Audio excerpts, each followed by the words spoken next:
కాంగ్రెస్ గెలిస్తే దేశ ప్రజల సొమ్మును ముస్లింలకు పంచుతుందని మోదీ మరోసారి కామెంట్ చేశారు. దీనిపై కాంగ్రెస్ తీవ్ర స్థాయిలో మండిపడింది. ఎన్నికల కోడ్ ఉల్లంఘించారని ఈసీకి ఫిర్యాదు చేసింది.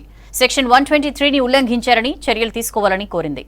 10 ఏళ్లలో చేసింది మాట్లాడాలని, విద్వేషాలు రెచ్చగొట్టొద్దని కోరారు కాంగ్రెస్ నేతలు.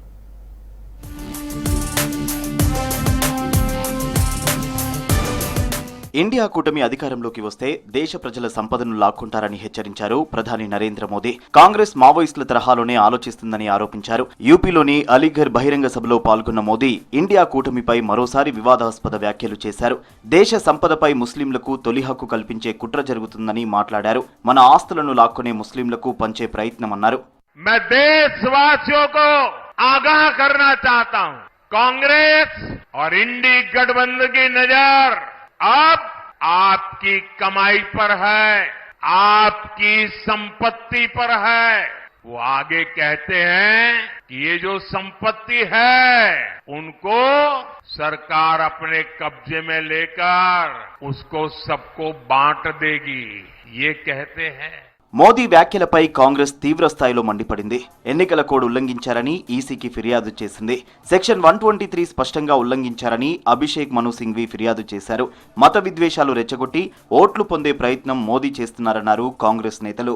सीधा उल्लंघन किया है 123 जो किसी रूप से धर्म के आधार पर कोई वक्तव्य अलाउ नहीं करता है चुनाव के वक्त. चुनाव आयोग के बारंबार सर्कुलर्स का उल्लंघन है. उसका आखिरी सर्कुलर 2024 का किसी रूप से परोक्ष हो या सीधा हो, आप धर्म के आधार पर ऐसा कोई आक्षेप एक संकेतात्मक रूप से भी या तो सीधा है नहीं कर सकते. మహిళలకు ఏటా ₹1,00,000 ఇస్తామంటే అది ముస్లిం లీగ్ ఎలా అవుతుందని ప్రశ్నించారు కాంగ్రెస్ చీఫ్ ఖర్గే. చేసిన పని చెప్పుకోలేక విపక్షాలపై విమర్శలు చేస్తున్నారన్నారు. తమ మేనిఫెస్టోలో అన్ని వర్గాల శ్రేయస్సు కోసం ప్రస్తావించామని చెప్పారు. सब महिला को 1-1 लाख रुपए सालाना देना ये मुस्लिम लीग का है प्रोग्राम. 25 गारंटी हमने जो दी सबके लिए दिए हैं. गरीब के लिए है, महिला के लिए है, युवाओं के लिए है, दलित के लिए है, सबके लिए हमने दिया है. और जो चीजें सबको मिलते हैं वो हर एक को मिलता है. ప్రధాని ప్రసంగం అవమానకరమన్నారు కాంగ్రెస్ సీనియర్ నేత శశి థరూర్. మోదీ మతపరమైన చిచ్చు పెట్టే ప్రయత్నం చేస్తున్నారన్నారు.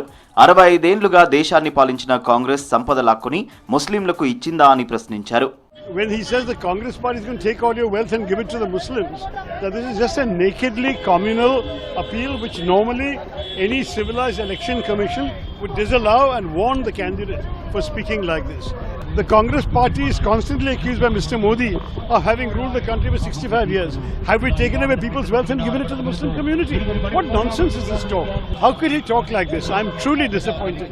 ఓటమి భయం మోదీలో స్పష్టంగా కనిపిస్తోందన్నారు సచిన్ పైలట్. ప్రధాని ఎందుకు విద్వేషాలు రెచ్చగొడుతున్నారో అర్థం కావడం లేదన్నారు. కాంగ్రెస్ మేనిఫెస్టో ఈ దేశ శ్రేయస్సు కోసమన్నారు. ఈ దేశం అన్ని వర్గాలకు చెందినదన్నారు Sachin Pilot. I don't know why the Prime Minister saying these things. There is no reason. Our manifesto is a manifesto for the prosperity of this country.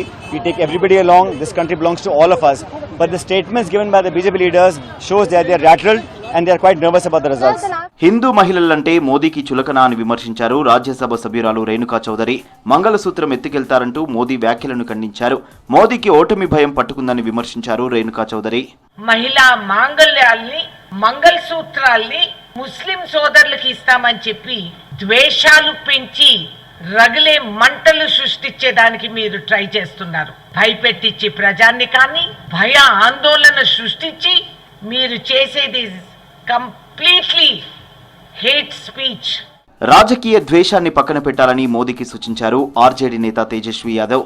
గత 10 ఏళ్లలో దేశానికి ఏం చేశారో అది మాత్రమే చెప్పాలన్నారు. ప్రజల దృష్టి మళ్లించే విధంగా దేవాలయాలు, ముస్లింల గురించి మాట్లాడటం ఏంటని నిలదీశారు.